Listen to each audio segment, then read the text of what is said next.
for joining us today. My name is Wendy Rasmussen. I am the sales manager of the LC Tech product division here at Pickering Laboratories. Our video today will demonstrate how the Eluvac vacuum chamber can save you time and headaches in the lab when you go to clean up your samples. The greatest benefit of the Eluvac is the increased throughput. Where other column manifolds hold only 6 or 8 columns and may need multiple pumps, the Eluvac can hold up to 20 columns and needs only 1 pump. The circular design and sealed tray at the top allows for the same amount of vacuum to be applied to each column. Also, the system is designed so that there's minimal handling of the columns and vials. This is achieved by the ability to turn the entire top tray just 10 degrees from the load position to the inject position. In the loading position, the channels are directed into the center and liquid flows into a central beaker. When you turn the top tray to the inject position, samples are then loaded into unique ports above the collection vials. You can clean up to 20 samples at a time, thereby increasing your throughput. The instrument shown here holds up to 10 samples. Today, I will show you how each of these 10 samples can be cleaned up very easily using the Eluvac in a matter of minutes. We'll begin with the sample extract in need of cleanup. For demonstration purposes, I have here some deionized water to act as our extract. First, we'll make sure that all of our columns are in place on the Eluvac and that each of the valves are in the off position. The off position is when you're facing the valve, the black dot or the line is perpendicular to the tube. Now turn on your vacuum pump and pull the vacuum into the Eluvac system, just here. You can adjust the amount of vacuum using the regulator on the side, right here. The loading volume will depend on your particular method, but for the purposes of this demonstration, we'll load 5 milliliters of our sample extract onto 2 of our columns. Okay. Now while I'm loading this, again, the Eluvac is under vacuum right now, and our tray is in the load position. We're loading our samples. Once that's done, just check that all of your columns are fully loaded, and we'll make sure that each one is in place, and we'll slowly open the valves. And we'll do a quick check to make sure that each one is draining. Now, some methods will specify a particular flow rate. If this is the case, just open the valves maybe a quarter turn or less until you see the desired flow rate. So now all of the liquid is draining into our central beaker. This will be our waste liquid and will be discarded. And when it comes time to elute the samples from our columns, we're going to close the valves and turn off our vacuum pump to release the vacuum.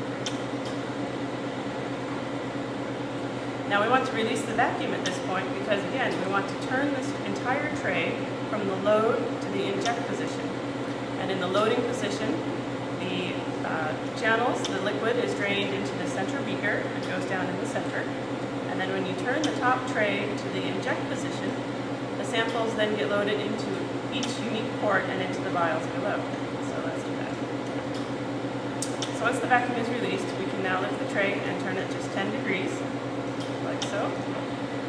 And the tray is now in the inject position.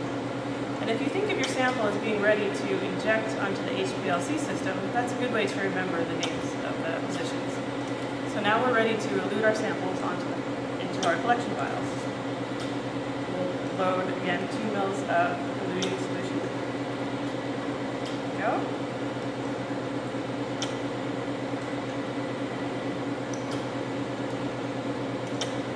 Again, we'll want to turn on the vacuum pump and pull a vacuum and make sure that all of our valves are closed until we're ready. And now when you're ready to go, you have all of your eluting solution loaded. We'll go back and we'll open each of the valves on the columns like this. And this time, as your sample washes through the column, it's going to be directed into the collection vials below. And we'll wait for that to finish, and once that's done, we'll turn off the vacuum pump over here. We will close our sample vials, just to make sure there's no extra drips. We'll lift our sample tray, set it aside. Now you have your channel tray. Take that out and set it aside too. And now you have your collection vial with a nice clean sample ready for injection. So this was a typical use with SPE columns and only a few milliliters of sample. But if you're using the same system, it's possible to pass liters of samples through through the cleanup columns and collect your analytes of interest.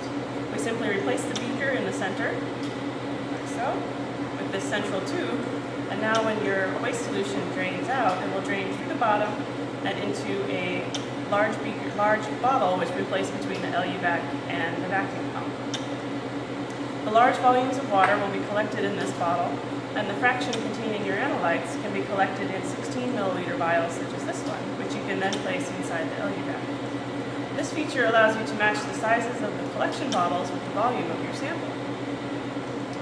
And so now that you can see how easy it is to use the Eluvac, I want to tell you that you can configure the system to match the needs of your lab. You can configure up to 20 samples at a time, but using the same configuration, you could use 1 sample, or 6, or 8, or 10. The configuration is up to you. And as far as sample loading volume, you can load up to liters of samples, or just 1 or 2 milliliters, depending on your method. You can collect anywhere from just 1 milliliter to 100 milliliters or more in the collection vials below. The configuration will be up to you. Thank you for joining us today to see the Eluvac. Be sure to see our other product videos and the latest laboratory productivity tools.